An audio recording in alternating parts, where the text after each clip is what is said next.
By first light, Ray Caldwell had already split a quarter cord of lodgepole and stacked it in a neat, shoulder-high wall beside the shed, bark side out, ends squared like bricks. He did it the same way every morning in winter. 3 rounds from the chopping block before coffee, 2 after, enough to warm his hands and make the day feel accounted for. At 63, retired from smoke jumping and too far up canyon for casual company, he lived by lists no one asked to see. Pump the hand well before the line froze solid. Check the rabbit snares along the willows. Scrape the ice from the stock tank.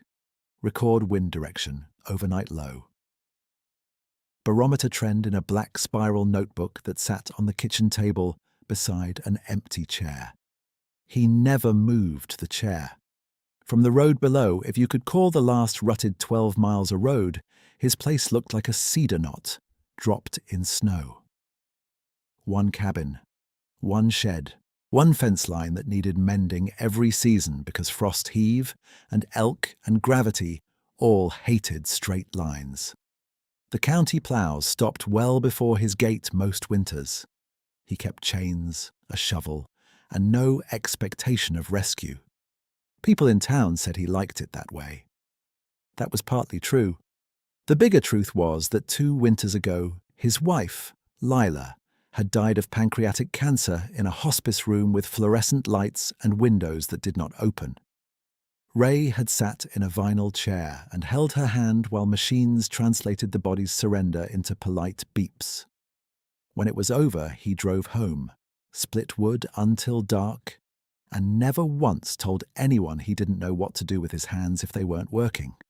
So he organized grief like firewood, stacked, squared, and not discussed. By 8, he had coffee gone cold on the stove and his weather entry done in block print.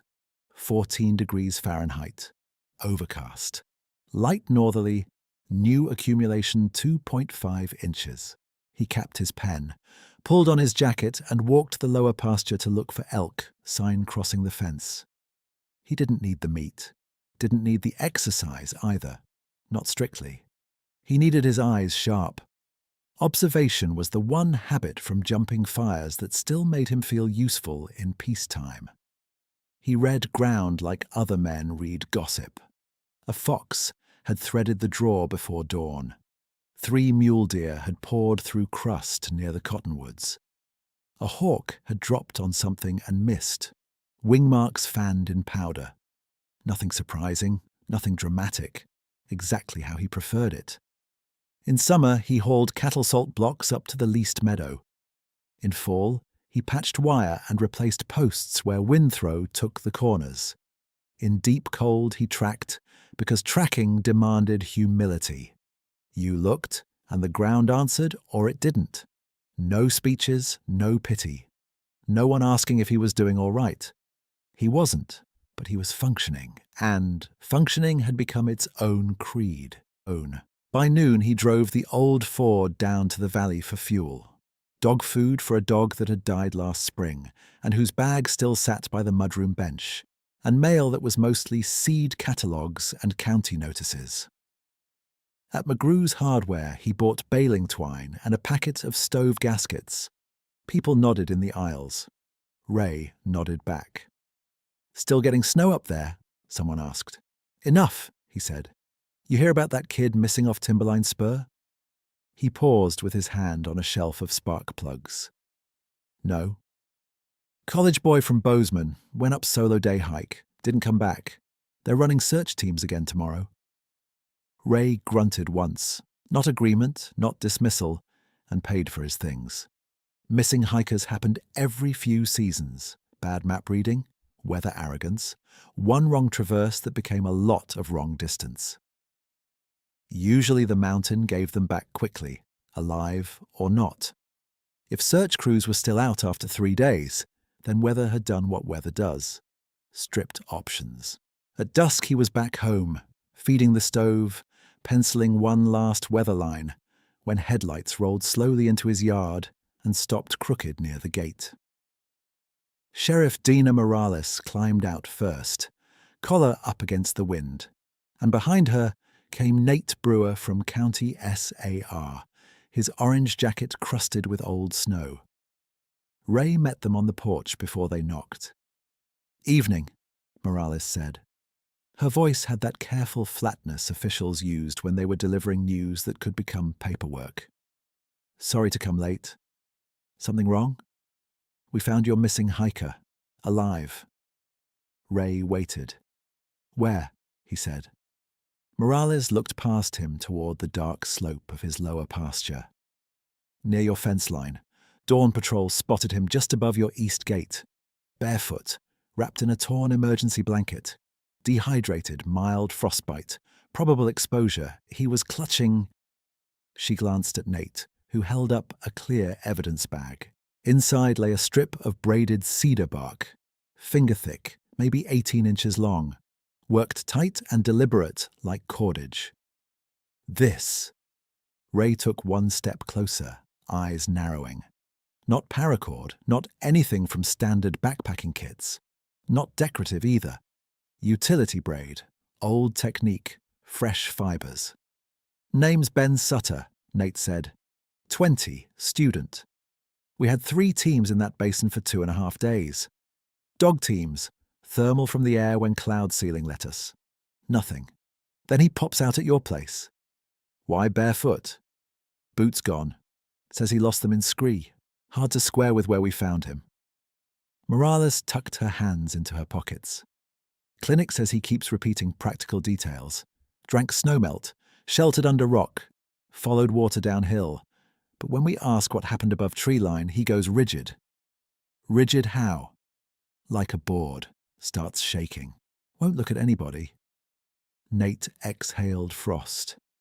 He did say one thing before clamming up. Don't go up there after dark. Then nothing. The wind pressed against the porch and found gaps in the boards. Ray looked at the cedar braid again. He had seen woven willowfish traps, horsehair rope, old ranch knots you couldn't buy in stores. This wasn't from a factory. Somebody had made it by hand with time and intent.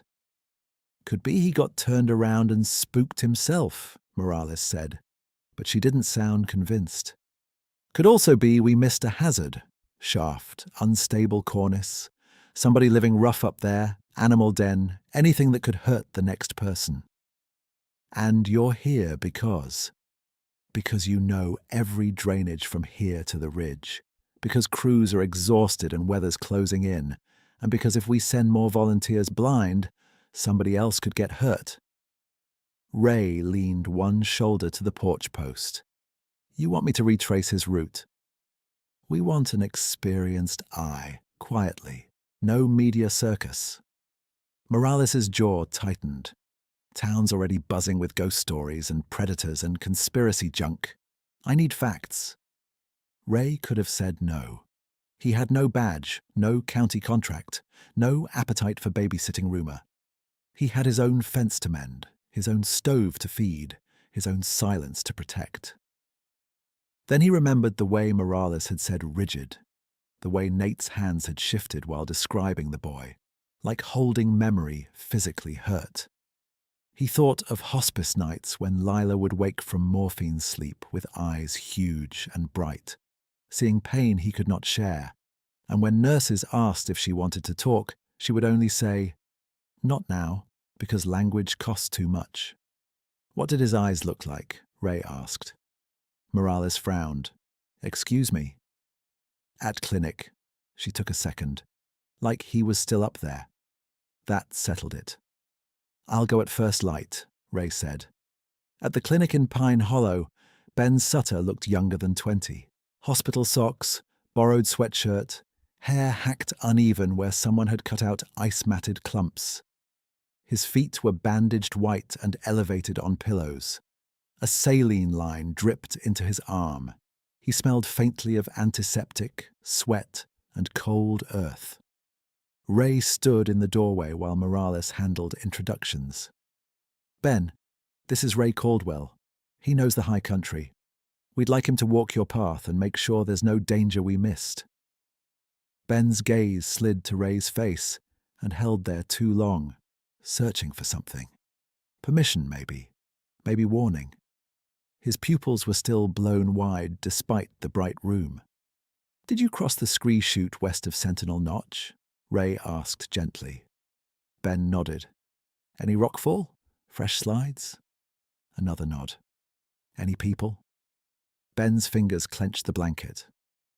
"No." "Any animals push you?" "No." "What happened above tree line, Ben?" The change was immediate. His shoulders locked. Tendons stood out in his neck. The monitor clipped to his finger jumped 10 beats in seconds. He stared at the wall, not blinking. Morales started forward, but Ray lifted a hand slightly. "Wait," Ben whispered without moving his lips. "Don't go up there after dark." "Why?" No answer. "Did someone hurt you?" No answer. "Did something follow you?" Ben made a sound like a swallowed cough, then turned his head away and pressed his forearm across his eyes. Conversation over. A nurse entered, reading the room in one practiced glance. "He needs rest." Outside in the corridor, Morales rubbed at the bridge of her nose. "This is what we get every time." Ray looked through the small glass panel in the door. Ben lay still, arm over his face, body taut as wire. "What's he holding back?" Morales asked. "Don't know yet," Ray said, "but it isn't a prank." She handed him a folder, printout map, GPS pings from Ben's phone, search grid, weather logs, times of known contact. "If you see anything we need to close, you call immediately. If there's a threat, we bring in state. Define threat. Anything that puts people at risk." That word, people, hung in the hall like a hook. People meant hikers, volunteers, deputies, tourists once winter brochures went out. People meant budgets and blame and public meetings where maps were waved like weapons. People also meant Ben, shaken silent in a clinic bed. And Ray, old and alone and not as detached as he pretended. By morning, rumor had outrun facts by miles.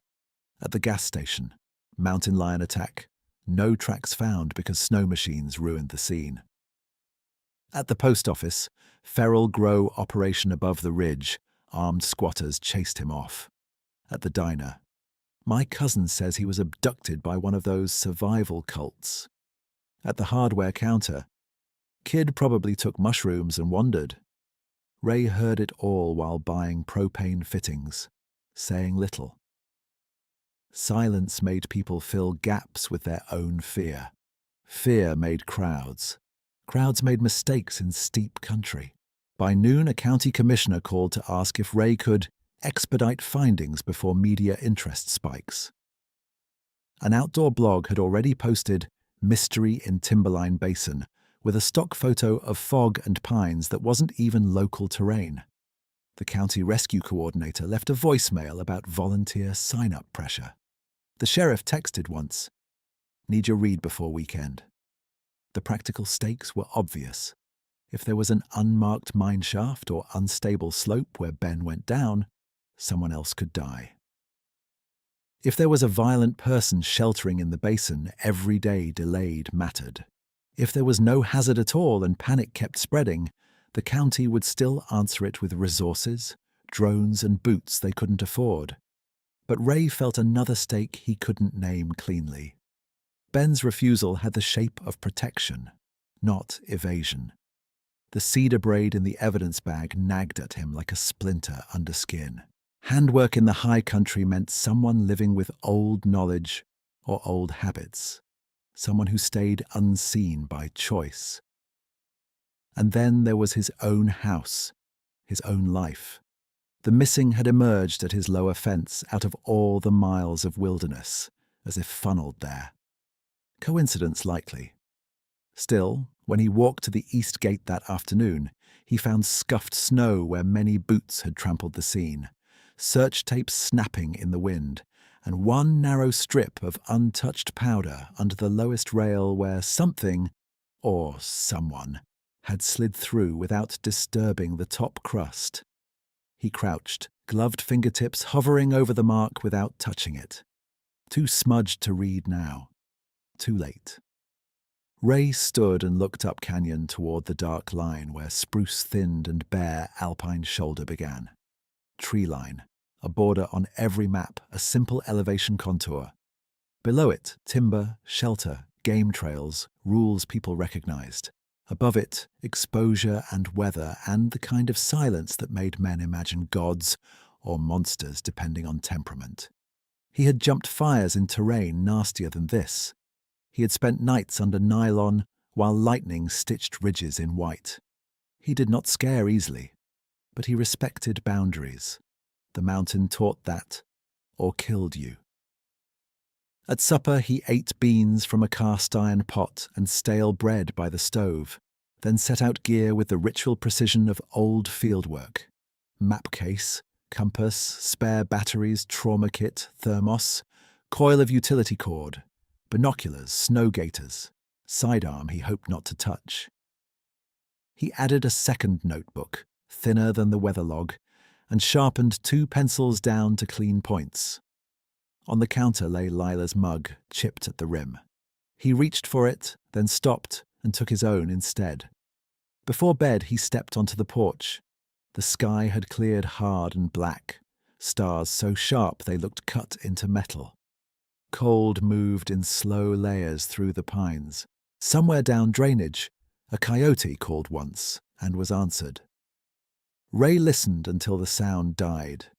Tomorrow, he would follow Ben's route to the subalpine edge and read whatever sign the snow had spared. He would look for facts, tracks, slide risk, evidence of human camp, predator pattern, anything that could be measured and reported and filed. He would give the county what it needed to keep people from charging blind into weather. And if he found something that did not fit the tidy boxes town preferred, something older, stranger, or simply not theirs, he would decide then what duty meant. He went back inside, banked the stove, and wrote one final line in the weather book before turning out the lamp. Clear, wind easing, pressure rising, unsettled. He turned out the lamp and the cabin settled around him with the familiar clicks of timber giving back heat. For a long minute he stood in the dark kitchen, one hand on the table, eyes adjusting to the faint ash glow leaking from the stove door. Then, from somewhere high up canyon, came a hollow knock, not sharp like axe on green wood, not the crack of a branch giving under snow. A deliberate, resonant tock that carried, paused, and came again farther off, as if answered. Ray stayed still until the night took the sound back. When nothing followed, he crossed to the mudroom, laid out his boots by the door, and went to bed, fully expecting not to sleep. He slept anyway, in hard, short blocks, waking before dawn to silence and a sky gone pale blue at the window. By 6:30 he had coffee in a thermos, oatmeal half-eaten, and Ben Sutter's GPS track folded inside his map case. The first leg was easy travel through mixed timber, old skid road under shallow crust. By 8:30 he crossed the last marked search grid tape and started climbing into the basin where the county teams had spent 3 days circling themselves raw. He moved at smoke jumper pace, not fast, not slow. Each step placed with intent to preserve sign. He paused at every transition, powder to windboard, timber to open bench, talus edge to frozen seep, and wrote small notes in the thin field notebook. 0940. Youth boot print partial, right heel worn lateral edge. Heading NE. 1015. Slide alder snapped from heavy wet load not recent. 1048. Old bear scat under crust. No current den activity. The GPS pings led him up a drainage that pinched steep between rib ridges.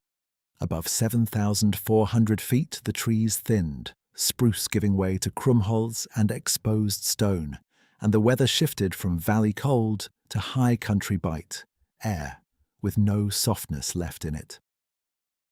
At 11:12 he found the first thing he could not place. A print in a drift shadow where wind had preserved detail. Bare, five-toed, heel distinct. Human shape, but wrong scale. Long, narrow, and deep-set. He knelt, laid his gloved hand beside it, then took off the glove and measured with spread fingers. 17 inches heel to toe. Stride spacing told the rest. Whatever made it had moved upright.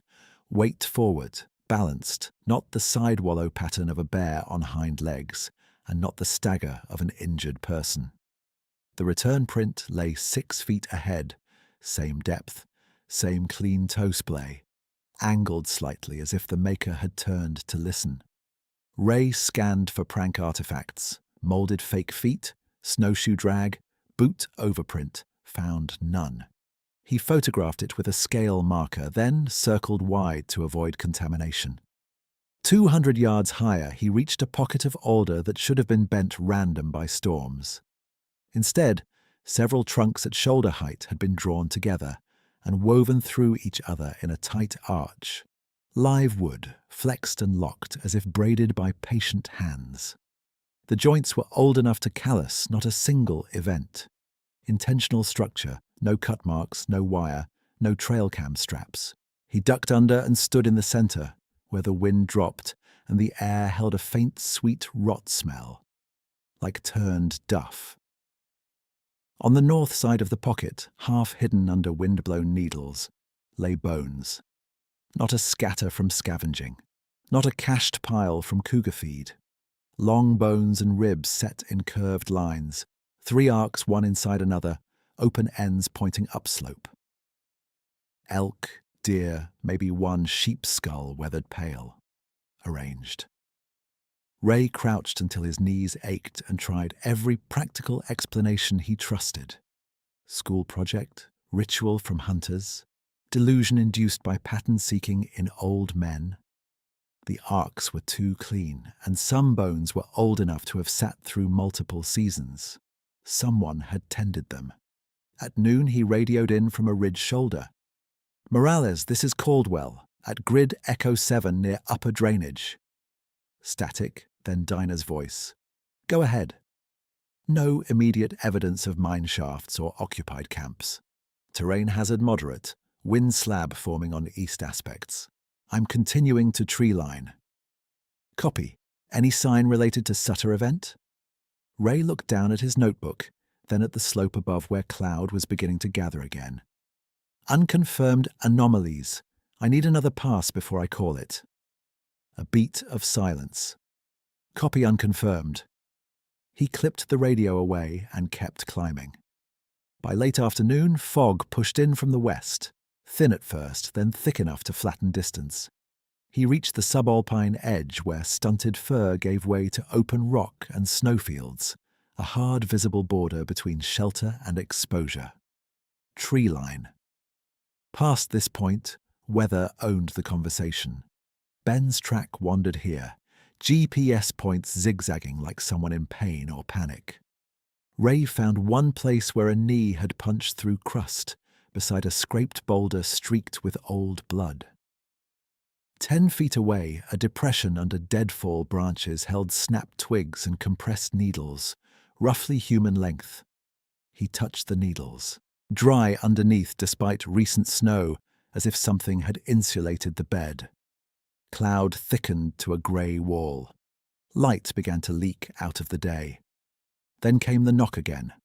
One strike from across the basin. A pause. Another from farther right. Then a third behind him upslope. Impossible unless sound was bouncing or more than one source was moving ridge to ridge.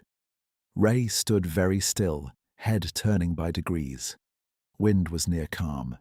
No engine noise, no bird alarm, no branch fall. A shape took form at the fog line 40 yards down slope where timber swallowed light. At first he read it as trunk and shadow. Then it shifted weight. Bipedal. Tall enough that its head sat above a low fir bough he knew to be over 7 feet from his last pass through this basin. Shoulders broad but narrower through the chest than he'd expect on a male bear standing. Arms long, hanging loose. Across the front, Through wet hair and fog drift, he caught the unmistakable weight and contour of breasts. Female. She did not advance, did not bare teeth, did not make threat display. She just watched him with the same patient stillness he used on skittish elk, let the other decide whether to run. Ray felt his hand twitch toward the holster and forced it away. Predator protocol did not fit this moment. Nothing in her posture said charge. Everything in it said boundary. They stayed like that for what his watch later said was 58 seconds. Then she took one step backward into the trees, another, and was gone without a sound, larger than snow settling off a branch. The fog closed where she had stood. Ray waited 5 full minutes, heart hammering hard enough to shake his chest straps. When no further movement came, he backed off the ridge the way he'd been taught on unstable fireline. Never turn your back on the unknown. Maintain visual. Retreat with control. By the time he hit denser timber, dusk had gone to black-blue, and the basin felt occupied in a way maps never showed. He hiked out under headlamp, every old instinct lit and arguing with every old rule he trusted. Morning came in sleet. By the time he reached the first print field, yesterday's 17-inch impressions were soft-edged bowls. 2 hours later, they were gone completely, erased by wet snow and runoff. The woven alder arch still stood, but meltwater stripped scent and detail from everything around it. He bagged one hair snagged in bark, dark, coarse, longer than elk guard hair, and marked location for chain of custody, though he knew contamination risk was high now. At noon, the county helicopter came thudding low through the drainage despite his earlier radio note about spooking sign. Rotor wash blasted powder off branches and sent a cow elk crashing downhill through his perimeter, obliterating half a subtle trail of depressions leading toward tree line. Ray swore into his collar and keyed the radio. "Who authorized air pass in Echo Basin?" Nate's voice answered, strained. "Command wanted visual confirmation on cornices before weekend messaging. Sorry, Ray, pressure's ugly down here. Your bird just blew out what little sign we had." "I know." At the trailhead, he found 2 pickup trucks and 3 volunteers in bright jackets arguing over whether to post warning flyers that said, "Unidentified large predator activity." Ray took the stack from one man's hand, read it once, and folded it in half. "You post this without evidence. You create your own emergency," he said. The man bristled. "Kid almost died." "Kid survived. That's a different fact."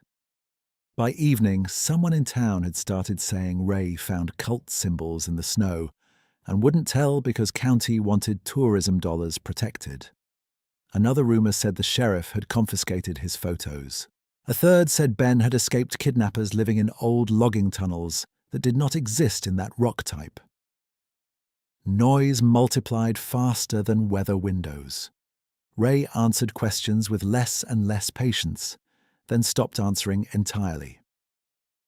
On day 3 of sleet and rumor, he climbed a side spur above his own property to check an old fence run from long abandoned grazing allotments, barbed wire and cable snare fragments the county never budgeted to remove. He carried fencing pliers, marking tape, and a coil bag for scrap. Halfway up, near a stand of young fir where wind dumped lee snow deep, he stopped so abruptly his knees barked. A red scarf fluttered from a sapling branch at eye level, tied in a tight square knot he had taught Lila 20 years ago, because she liked knots that came loose with cold hands. He knew that scarf. Wool, faded at one end where stove sparks had singed it, missing since late autumn, when he'd assumed it blew off the clothesline in a storm and vanished into the creek. He had walked for an hour that day looking, then told himself it did not matter because it was only cloth. Now it hung cleanly, deliberate, dry despite weather as if placed recently under shelter and moved out after. At the base of that same sapling lay 3 fresh tracks in powder not yet crusted. bare, long, deep enough to show weight transfer, 17 inches. Ray did not touch the scarf right away. He stood with snow soaking through his pant cuffs and looked around the trees, feeling the prickling certainty of being watched from somewhere he couldn't triangulate. Not hunted. Observed. For how long? Since Ben? Since before? Since the scarf vanished from his line? He untied it at last and fed the fabric through his hands once, slow. It smelled faintly of cedar smoke, not his own. Back at the cabin, he hung it over the chair opposite his at the table and sat down without taking off his coat. The hollow center he'd kept boxed and squared shifted under him like thawing ground. If the thing in the fog had wanted harm, Ben would not have reached his fence alive. If it had wanted secrecy through violence, Ray would not have seen it and walked away.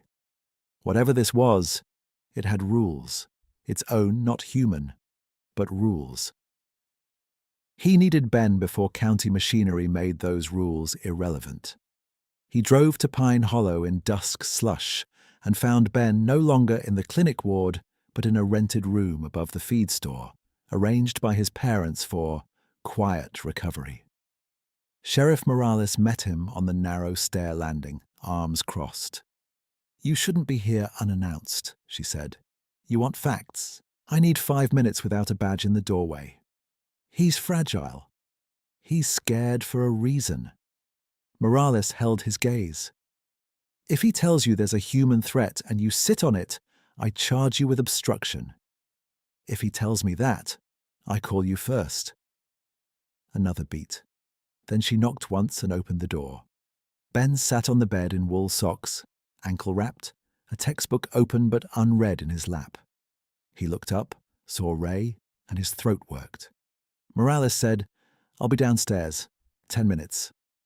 She left, door ajar by 2 inches until Ben rose and shut it fully. For a while neither man spoke. Rain tapped the window. A heater clicked and whined. Ray took the only chair and set his hat on his knee. "I saw something at tree line," he said. "I didn't shoot, didn't run teams at it. I walked out." Ben's face changed, not relief exactly, but recognition. How close? 40 yards, maybe less. Big? Yes. Female? Ray nodded once. Ben sat back down slowly, hands flat on his thighs to stop their shaking. "They won't believe this." "Try me." He swallowed. Started, stopped, then forced words through clenched jaw. "I sprained my ankle above the ridge. Not bad at first, just ugly pain. Then freezing rain came in sideways. I slipped on scree and hit my head. I remember crawling. After that, it's pieces." He pressed fingertips to his temple as if sorting broken film. "I woke under deadfall, like someone built a lean-to over me. Juniper boughs packed around my legs, warm stones tucked at my sides and feet, wrapped in moss or bark so they didn't burn." Ray pictured the depression he'd found under branches, dry despite weather. "I couldn't have done that," Ben said. "I know wilderness basics.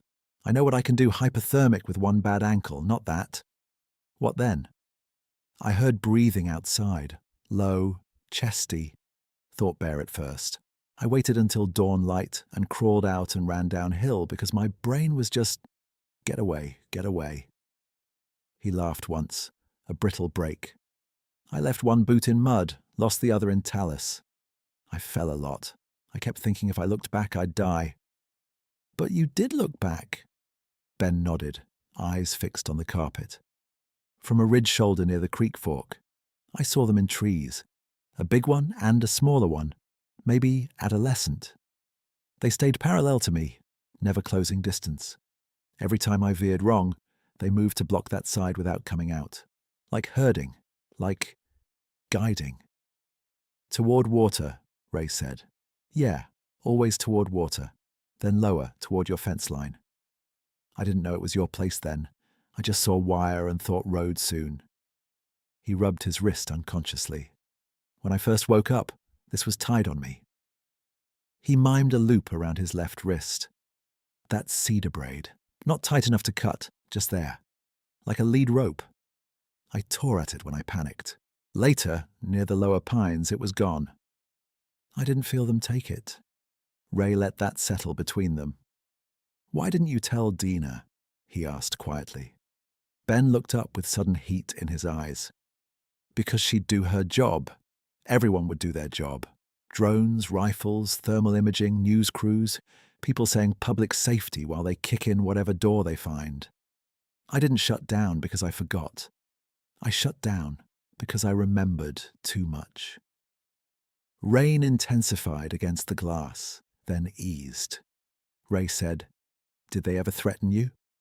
"No." Ben's answer came immediate. "I was terrified, but not because they were attacking me, because I was in the wrong place and didn't understand the rules." The room seemed smaller now, air denser. Tree line, Ray thought, not haunted threshold, but border. Not monster country, not empty wilderness waiting for human explanation. A held line, enforced. He stood, picked up his hat. "Ben," he said, "if County asks again, keep your story to what keeps people alive." Ben gave a tired half nod. "Hypothermia, scrambled memory. That works." At the door, Ray paused. "One more thing, the big one. Did she look at you like prey?" Ben shook his head. "No. Like I was loud." Ray stepped into the hallway where Morales waited by the stairwell, face searching his for verdict. "Well?" she asked. He pulled the door shut behind him. "He's consistent on weather exposure and route errors. No indication of armed persons. Main hazard remains upper basin conditions and bad decision-making above tree line." It wasn't a lie. It wasn't the whole truth either. Morales exhaled, tension dropping a notch. "Can you put that in writing tonight?" "Yeah." As he descended the stairs, the red scarf in his coat pocket brushed his wrist like a reminder. Above the tree line, human rules stopped applying. Below it, they still did. And right now, both sides were drifting toward collision because men mistook unknown for enemy. Ray pushed open the outer door into wet cold and made a decision he could not yet explain to anyone, least of all himself. He would hold that line if he could, even if he had to stand on it alone.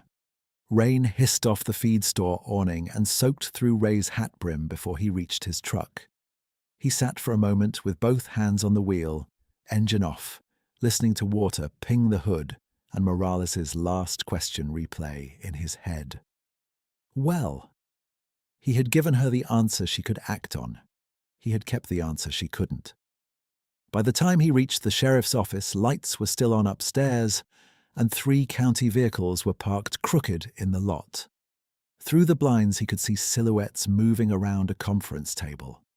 Somebody had already ordered pizza, cardboard boxes stacked by the trash can, grease dark on the lids. Panic administration. Morales let him in through the side door. "You said you could put it in writing." "I can." She handed him a legal pad and pointed toward an empty desk in records. "Make it clean. If this goes to commissioners, they'll cherry-pick every vague sentence and turn it into policy theatre." Ray wrote what he could defend in daylight.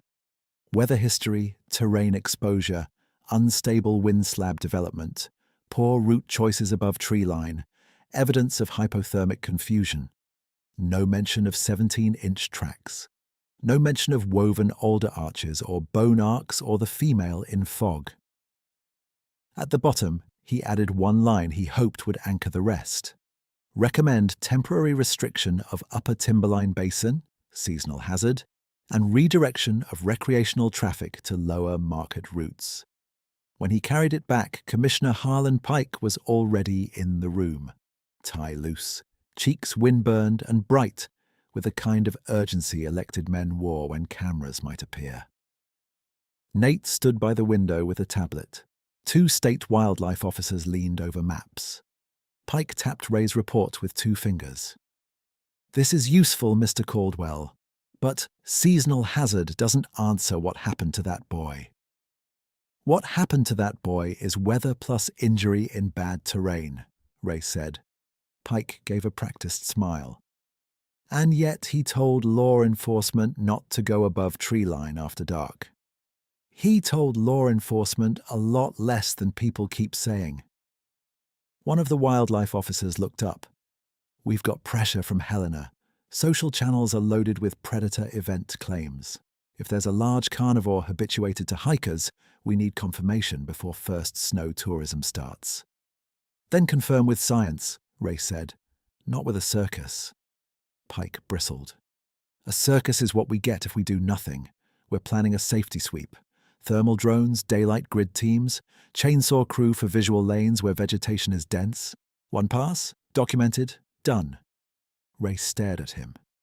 You run chainsaws near that ridge and every animal in 3 drainages bolts. You won't see what you're looking for and you'll increase avalanche risk on loaded aspects. Pike spread his hands. Public safety requires visible action.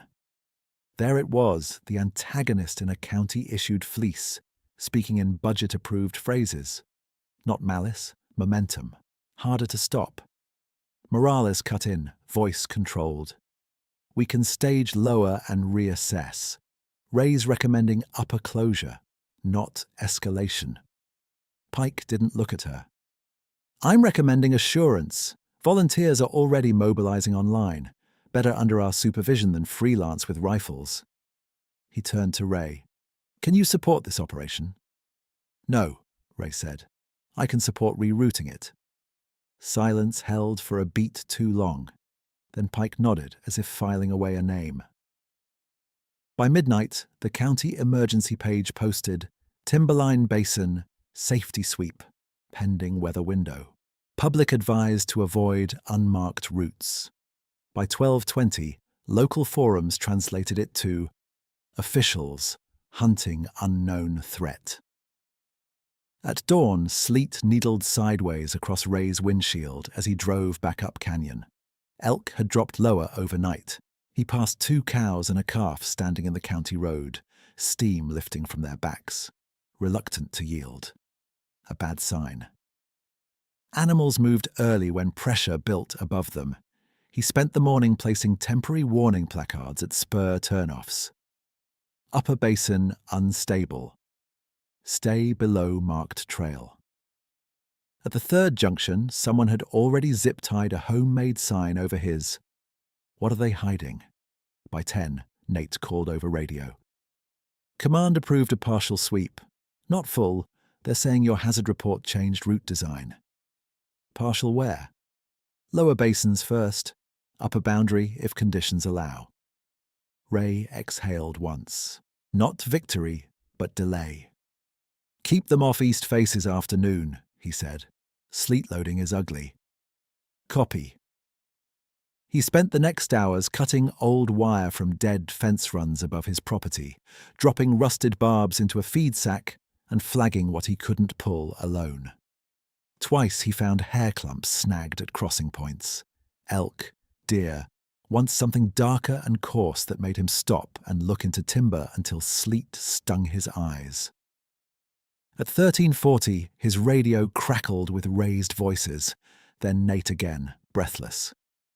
We had a volunteer slip in Lower Aldershot, possible tib-fib, airlift requested. Ray closed his eyes. Where exactly? Nate gave coordinates, too high, too steep, nowhere near the rerouted line Ray had submitted. Why are they there? Ray asked. Someone live-streamed a giant track near the chute. Team lead redirected. Of course. Rumor had become navigation. By the time Ray reached the overlook, the helicopter was already coming in low, rotor wash flaying the slope. Rescue medics loaded a young man whose leg bent wrong under a foil blanket. Around them, 12 volunteers filmed on phones while one shouted into camera about proof the county doesn't want seen. In the churned snow below, any real sign was gone, pulverized. Ray felt something inside him drop out, clean and cold. He had tried procedural restraint, written the report, posted the warnings, given officials a path that protected both people and the line above. And still Spectacle won. That evening, as if to complete the cost, he came home to find tire tracks in his yard and his mudroom door jimmied open. Nothing major stolen. Old binoculars, a flashlight, 2 boxes of 30-30 rounds. But someone had rifled his table drawers and knocked Lila's chipped mug to the floor. It lay in 3 pieces by the chair he never moved. He stood in the doorway for a long time without stepping inside. The loss was small by inventory standards, but when he knelt and picked up the largest shard, thumb tracing the familiar chip at the rim, the room blurred hard enough that he had to sit down on the floorboards and wait for his breathing to even out. He could not fix this tonight, could not unbreak it with competence. Outside, snow began in wet clumps. Morales called close to midnight.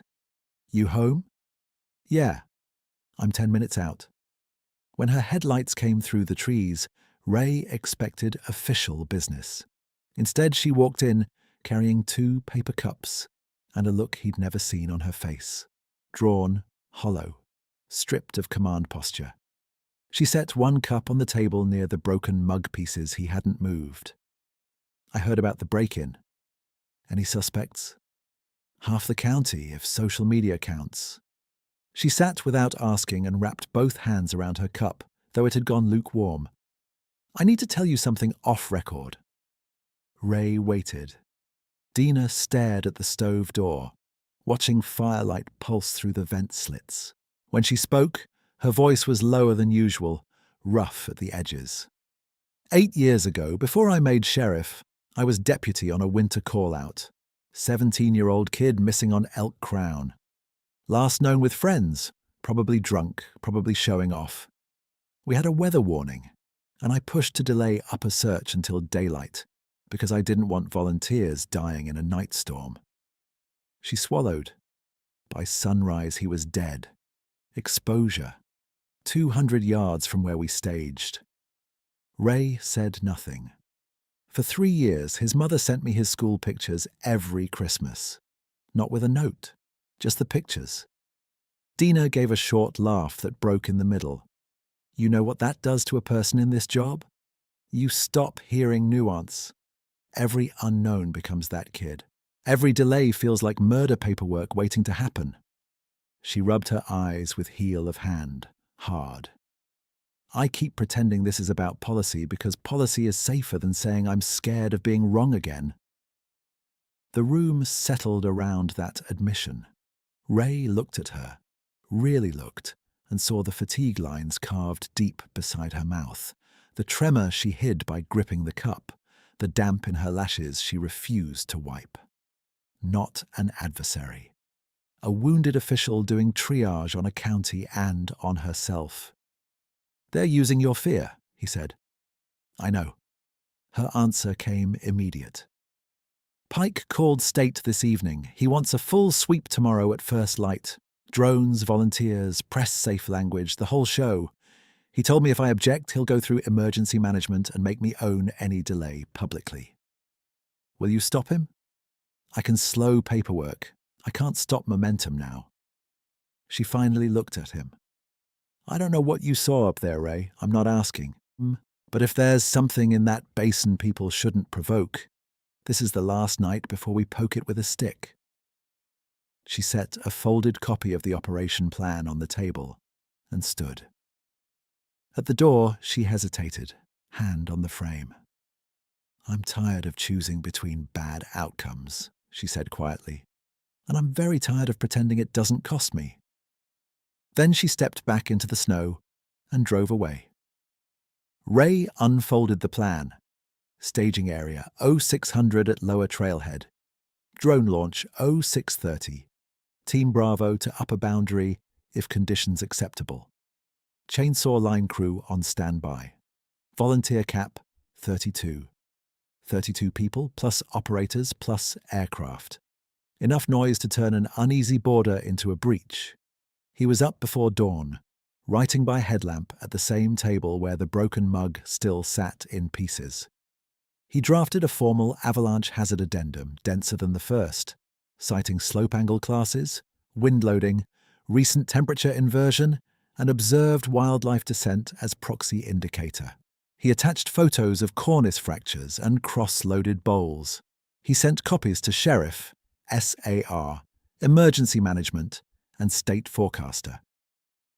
Then he drove it in, paper and digital both, and stood in the hallway until a clerk stamped receipt. For 2 hours, nothing. At 9:17, Emergency Management replied, "Addendum received. Route modification under review."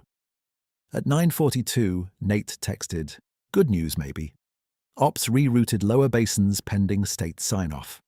At 10:05, Pike gave an interview outside the courthouse saying, "We take all hazard data seriously while continuing proactive safety operations." By noon, it looked like Ray's strategy might hold. Crew lanes shifted downslope, upper incursion delayed by official caution language. He let himself breathe for the first time in days. At 12:31, a private drone hobbyist posted thermal footage from public airspace, showing large heat signatures moving near treeline at dusk the night before. The clip was grainy, meaningless blobs, but online it detonated. Within 20 minutes, reporters called county lines. By 1 o'clock, Pike announced an expanded verification phase to prevent misinformation and vigilantism. Expanded verification meant exactly what it sounded like: the full sweep, repackaged. Ray read the update on his phone in the parking lot and felt the setback land with blunt finality. The addendum had bought hours, not safety. Process had failed against appetite. At 1400, he went back upslope anyway, not to argue, but to watch. Snow had turned to hard pellets in gusting wind. Near the old allotment boundary above his east pasture, he found fresh churn in the drifts where something large had struggled. One snapped sapling. Drops of blood, bright against white, partially rimed over. Beside them, cable wire half buried and taut, leading into a stand of young fir. Illegal fence remnant, he thought at first. Then he traced the wire and found a crude loop anchored to a buried stake. Snare construction, recent handling marks bright in the metal. He swore softly and crouched lower. The tracks around it were a chaos of prints. Elk slot marks, boot tread from at least one human, and overlaid across both, the long, bare impressions he now recognized instantly. One set full-sized. One smaller, maybe 13 inches, depth inconsistent, drag marks at intervals. Juvenile. The blood trail angled uphill toward darker timber, then vanished where wind had scoured crust to rock. If the cable had cinched and the young one pulled free or broken anchor, it might still be trailing wire. If not free, it might be caught somewhere above, hidden and in pain. Below him in the valley, faint through weather, engines started in sequence at the trailhead staging lot. Ray stood in sleet and did the math he had been avoiding. By dawn, organized teams would be everywhere below tree line, noise and thermal, and men with assumptions. If the young one was trapped now, tonight was the window before the basin filled with human intent. He radioed Nate once. "You have unauthorized snare activity near old allotment line. Fresh blood. Pull your upper teams." Nate's answer came with static and frustration. "Command says copy for law enforcement follow-up. Sweep schedule unchanged." Unchanged gets someone killed. "Ray, I can't!" A burst of noise cut him off. "I can't stop this from my end." Ray clicked off without replying. By the time he reached his cabin, the first true blizzard bands were rolling over the ridge in grey walls, and elk were already crossing his lower pasture in 2s and 3s, heads down, moving fast. He went straight to the shed and pulled what he needed with no wasted motion. Bolt cutters, veterinary first aid kit from his stock medicine shelf, gauze rolls, saline, antiseptic, heavy gloves. From inside the house, he took Lila's red scarf from the chair and looped it through his pack strap. At 17:20, his phone buzzed. Morales. "I got your snare report," she said before he spoke. Wind noise roared behind her. "I'm trying to get Game Warden Authority up there tonight. You won't get it in time. Then stay off that ridge until morning, please. I'm already stretched thin and I cannot run a rescue for you in this weather." Ray watched the tree line darken under blowing snow. If that wire's on a juvenile, morning's too late. Dina's silence on the line lasted 3 breaths. "If you're going anyway," she said at last, voice frayed, "don't make me lie about it." "I won't." He ended the call, shouldered the pack, and stepped onto the porch. Snow came hard now, slanting east, stinging his face. Far up canyon, almost swallowed by wind, a low wooden knock sounded once, then once again, as if answering itself across the ridge. Down below at the county staging lot, the first thermal drone lifted, its red navigation light blinking through storm like a small, mechanical eye. Ray closed the cabin door behind him and started uphill toward the line. Snow came at him sideways, hard enough to sting through beard and collar. Ray climbed by feel more than sight, headlamp beam flattened by white gusts. One hand on the old fence line where it still stood, and the other on the strap of his pack, to keep it from swinging. At the break in the firs where he had found blood, he dropped to a knee and killed the lamp. Dark swallowed him whole for 2 breaths. Then he heard it. A low, wet chuff from upslope, followed by a short, pained bark that was too deep for deer and too rough for elk calf. Not a predator call. Distress. He moved toward it slowly, boots rolling heel to toe to keep crust noise down. 10 yards in, his shin hit wire hidden under powder. He froze, felt with gloved hands, and traced a cable line to a buried anchor stake and a cinched loop. The loop disappeared into a tangle of deadfall. Ray thumbed his headlamp back onto its lowest red setting and saw the juvenile. It was half crouched, half collapsed against a log, one leg twisted forward unnaturally where steel cable had bitten above the ankle. Hair matted with blood and snow, shoulders broad for its size but not yet fully grown. Its eyes flashed amber red in the beam, and it bared teeth with a breathy, frightened hiss. "Easy," Ray said, voice low and even. "I'm not here to hurt you." The cable jerked tighter as it pulled. Fresh blood welled. Ray set the bolt cutters down where the juvenile could see them, palms open.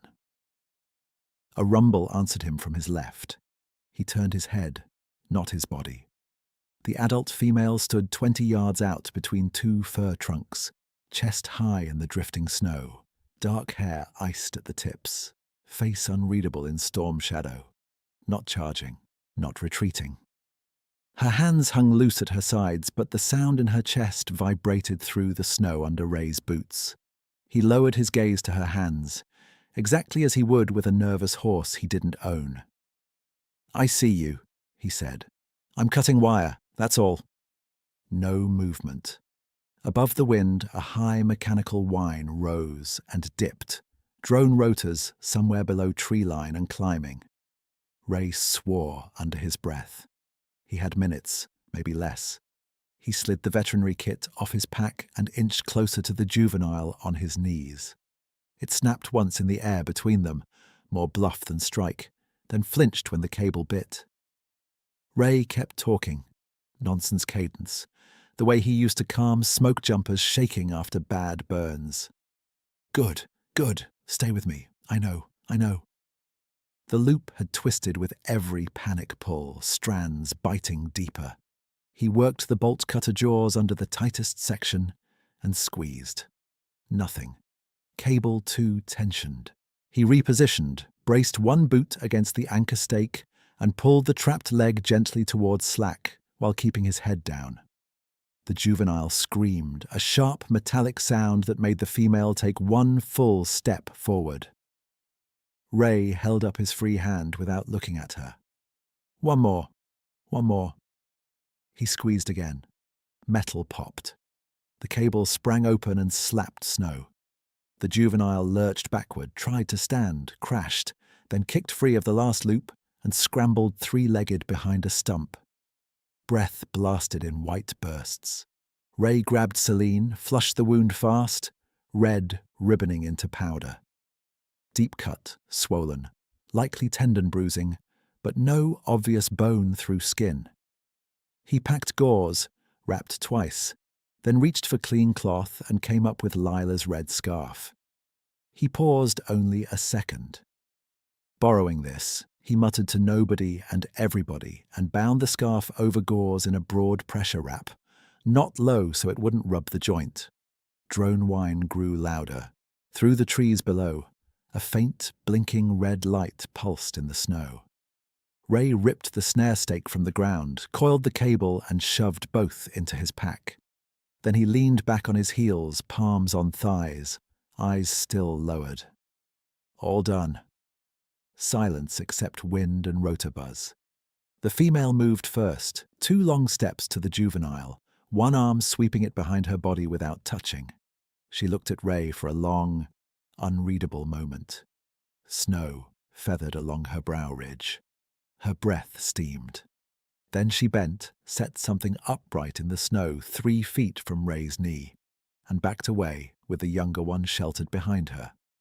By the time Ray looked up fully, they were already dissolving into timber shadow, movement so quiet it felt like fog pulling uphill.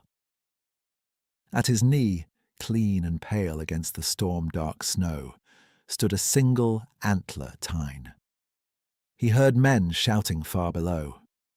"Thermal ping just dropped. Move up, move up." Ray snatched the tine, killed his lamp, and slid downslope into the trees. He cut across a game trail he knew better than any county map, and dropped onto a bench above the old logging spur just as 3 volunteers in bright jackets came punching uphill with headlamps and a drone controller between them. One of them, broad-faced, beard iced white, raised a rifle when he saw movement. "Don't!" Ray barked. The muzzle dipped, barely. "Caldwell?" the man said. "You got eyes on it?" Ray recognized him then. Cal Bricks, local contractor, loudest voice on the online safety watch threads. Pike's favorite volunteer because he brought trucks and men. "Turn around," Ray said. "Slope above you is loaded and cracking." Cal pushed past him. "We just got heat signature. Commissioner says confirm and document." "Commissioner isn't standing on this snowpack." 2 more lights bobbed below, Nate and Sheriff Morales climbing hard, with Pike huffing behind them in a borrowed shell jacket that still had tag string tucked in the zipper. Pike pointed upslope. "There, that sector. Move Team Bravo." Morales grabbed his sleeve. "Hold, we evaluate first." "We evaluate by moving," Pike snapped. "Every minute we delay, rumor wins." Ray dropped his pack into the snow, yanked out the coiled cable and blood-smeared snare loop, and held it chest high. "This is what hurt your hiker class, not ghosts," he said. "Illegal steel set above the allotment line, fresh. I just cut 1 victim loose." Cal's face tightened, then flattened. "Could have been old." "Fresh blood says otherwise." Pike's eyes flicked to the cable, then away. "Great, we'll log evidence. Still need upper sweep?" Ray stabbed his pole into the slope beside them and sawed a quick compression column with his shovel, hands moving from muscle memory. On the second tap, the slab sheared clean 6 inches down and shot a fracture line 3 feet across the test face. He turned the block toward Pike. "That's propagation. You put 30 people up there and this hill chooses for you." Pike opened his mouth, closed it, looked to Cal instead. "Take the ridge spine, lower angle." Nate said, "Ridge cornice is worse." Cal started up anyway, boots punching hard. 10 steps, 12. The snowpack let out a deep, gut-level whoomph. "Down!" Ray roared. A soft slab cracked above Cal and peeled sideways. a white sheet breaking free. It wasn't huge, but on that pitch it moved fast enough to sweep a man into the timber runout. Cal vanished to his waist, arms pinwheeling, rifle skidding away. The slab carried him 20 yards and jammed him against a buried log, one leg twisted under. Nate lunged. Ray caught his harness and anchored him with a rope around a fir trunk. Probe left. Don't stack weight. For 90 seconds the world narrowed to breath, shovel strokes, and shouted coordinates. They dug Cal out to the chest, then to hips, then leg. He screamed when they moved him. Tibia, maybe, Nate panted. Morales knelt in snow, checking airway and pupils. Pike stood 10 feet back, face gone grey under sleet. Ray straightened, chest heaving, and pointed at the fracture line still zigzagging above them like a warning signature. "That was a small release," he said. "You want your assurance? There it is." No one answered. From below, more volunteers had stopped climbing, watching the scene in stunned silence. Morales looked up at Pike, voice flat with command now. "Operation is terminated. Immediate. I'm invoking Incident Safety Authority." "You can't just—" Pike began. "I can," she said. "And if you countermand me after a documented slide event, I put it in writing with your name on negligence." Pike's jaw worked. He looked at the gathered volunteers, at Cal crying into his sleeve while Nate splinted his leg, at the cable snare in Ray's hand dripping pink meltwater. He tried one last angle. "Fine. We pull for tonight. State can come tomorrow with professionals." Ray stepped closer, close enough Pike had to focus. "Tomorrow I file this snare with game wardens and chain of custody photos. They'll ask who's been running predator patrol up here with steel and rifles. They'll ask who encouraged civilians onto unstable slopes for optics. You want state attention? Keep talking." For a second, Pike looked ready to swing at him. Then the fight went out of his shoulders in a visible drop. "Get him down," he muttered, nodding toward Cal. Everyone down. Defeat did not look noble. It looked like a man discovering cameras could point both directions.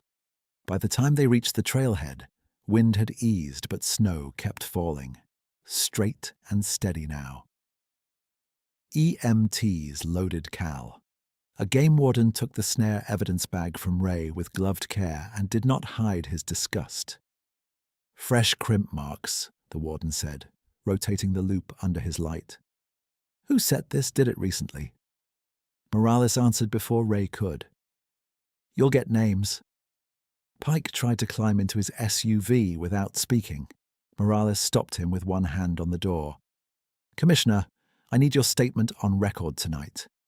He gave her a dead look. "Counsel present." "Of course." He drove out without sirens, taillights swallowed by snow. Nate came over face drawn and offered Ray a thermos cap of burnt coffee. "You okay?" Ray looked up canyon where darkness had settled into one long black wall. "Not sure yet," he said. At home he peeled off wet layers in the mudroom and found his hands shaking only when he tried to light the stove. Adrenaline leaving, finally. He set the antler tine on the table beside the broken mug pieces and sat down in Lila's chair, by mistake. He did not move. A knock sounded on his porch just after midnight. 3 slow taps. Human cadence. Dina stood outside with snow in her hair and a file folder under one arm. "Mind if I come in?" He nodded. She laid out papers on the table. Temporary emergency closure order for Upper Timberline Basin. Incident report citing avalanche release. Pending investigation into illegal snare placement. Signature lines flagged. "I can hold this 72 hours under emergency authority," she said, "after that commissioner's vote. They'll fight. They will." She met his eyes. "But tonight, we have leverage." He signed where she pointed. She watched his pen steady itself. Before leaving, she glanced at the antler tine and then at him. You're not going to tell me everything. No. Can you tell me this? She touched the edge of the table, careful. Are we protecting people by closing that line? Yes. Are we also protecting something else? Ray took a breath. Yes. Dina nodded once, as if a puzzle piece finally settled. Then I'll hold the line. After she left, Ray carried the broken mug pieces to the workbench. He cleaned the edges, mixed epoxy, and fitted them together under lamplight with the same patience he used on the split fence rails. The crack showed when finished. It would always show. But it held. At dawn, before sleep could claim him, his phone buzzed with a text from Ben. I heard about the slide, thank you. Sheriff called. I said what we discussed. Ray typed back, stay in school, stay off that ridge. A minute later, I will. Also, I'm sorry I ran. Ray looked toward the dark window where tree line was only a guess beyond blowing snow. You were 20 and freezing, he wrote. Running is allowed. The commissioner meeting 3 days later filled the Pine Hollow courthouse hallway shoulder to shoulder. Ranchers in work coats, search volunteers, 2 reporters from Billings, and a handful of online true crime types with ring lights and hungry eyes. Pike arrived with counsel and a fresh narrative. Isolated volunteer misconduct, unfortunate avalanche near miss, continued need for transparent investigation. He pushed for a controlled Upper Basin Access Day with media observers. Ray waited his turn at the microphone, hat in hand, snow still melting off his boots. He spoke without theatrics. Snowpack profiles, slide data, wildlife displacement, documented illegal snare hazard above tree line, volunteer injury statistics from the past week alone. He did not mention what walked upright. He didn't need to. Then Morales testified. She was calm, precise, and merciless. Commissioner Pike repeatedly pressured field teams to prioritize optics over conditions, she said. I have radio logs.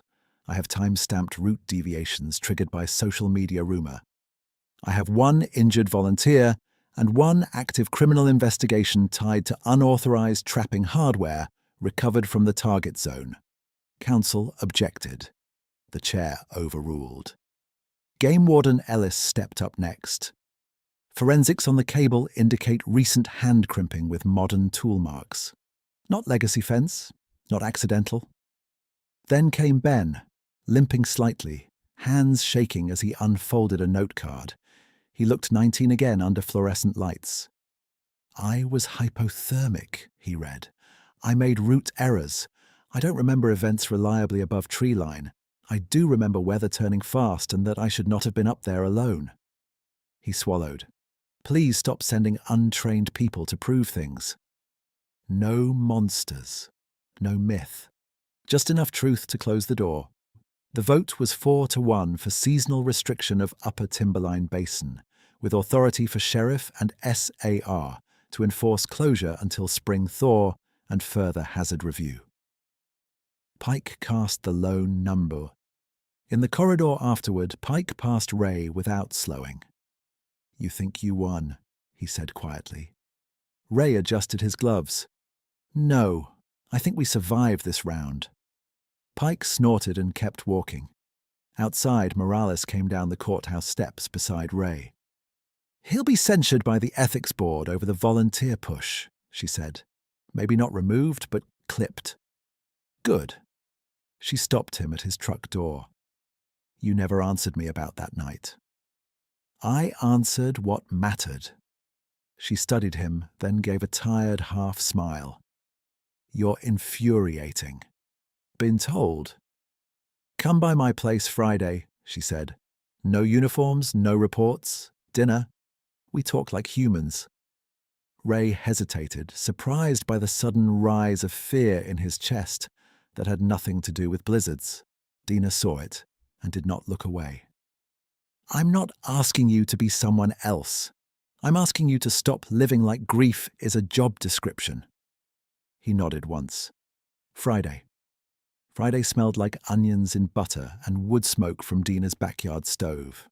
Her house was small, rental plain, 2 blocks off Main where plows threw grey berms against parked cars. She opened the door in jeans and socks. No badge, hair loose. "You came," she said, and it sounded like relief. "I said I would." They ate at a scarred pine table under a lamp that buzzed faintly. Beef stew, hard bread, cheap red wine neither pretended to understand. For the first 10 minutes they talked logistics. Closure signs, volunteer briefings, Ben's discharge. Then silence settled. Not awkward exactly, just waiting. Dina set down her spoon. "I need to say something without getting interrupted by radio traffic." Ray leaned back. "All right. I am tired of caring about you in careful, professional sentences." Her hands were flat on the table to keep them from fidgeting. "When you didn't answer your phone that night, I was angry because you were reckless. Yes. I was also terrified because losing one more person to this job felt like it might finish me." Ray looked at the steam rising from his bowl. "Dina, I know about Lila," she said softly. "Not details. Enough. I'm not asking you to replace her. I'm not auditioning for a vacancy. I'm saying I've watched you choose isolation so hard it turned into penance, and I—" She broke off, laughed once at herself, then started again. "I love that you pay attention. I love that you tell the truth even when it costs you. I love that you went up there in a blizzard because mercy mattered more than being believed." The word hung between them, simple and terrible. Love. Ray's throat tightened. He had faced firefronts, rotor wash, and grief rooms without flinching this hard. "You deserve better than a man who still sets 2 coffee mugs out by habit," he said. Dina's eyes shone but did not drop. "I deserve honesty. That's better." He rubbed a thumb along the chipped rim of his wineglass. "I don't know how to do this without feeling like I'm betraying her." "Then don't do it by erasing her." Dina reached across the table, palm up. "Do it by bringing all of you, including the part that still loves her." He stared at her hand for a long beat, then put his own in it. Her fingers were warm, calloused at the trigger crease, steady. "I loved Lila from the day she laughed at my terrible knot work," he said. "I still talk to her in my head when weather turns. I still reach for her mug." He looked up. "And when you drove away the other night, I stood in my kitchen and wanted you to come back. Not as sheriff, as you." Dina let out a breath that trembled on the way out. "That's all I needed." He squeezed her hand once, careful but certain. "I can't promise easy. I don't want easy. I live 12 miles past plowed road. I own chains." Despite himself, he laughed, short, rusty, real. They moved to the couch with fresh coffee. He told her about hospice, about the fluorescent lights and the windows that didn't open. She told him about the Christmas photos from the dead boy's mother and the nightmares she never logged in therapy forms. They did not solve each other. They stayed. Later, at the door, she touched his coat collar to straighten it and said, "We don't have to define this tonight." Ray shook his head. "I want to define one part." "Which part?" "That I'm done pretending I only need work." Dina stepped in and kissed him, gentle and brief and utterly unprofessional. When she pulled back, she rested her forehead against his. "Drive slow," she whispered. "Always." He walked to his truck through squeaking cold with a warmth in his chest that felt frighteningly like hope. Spring did not arrive all at once.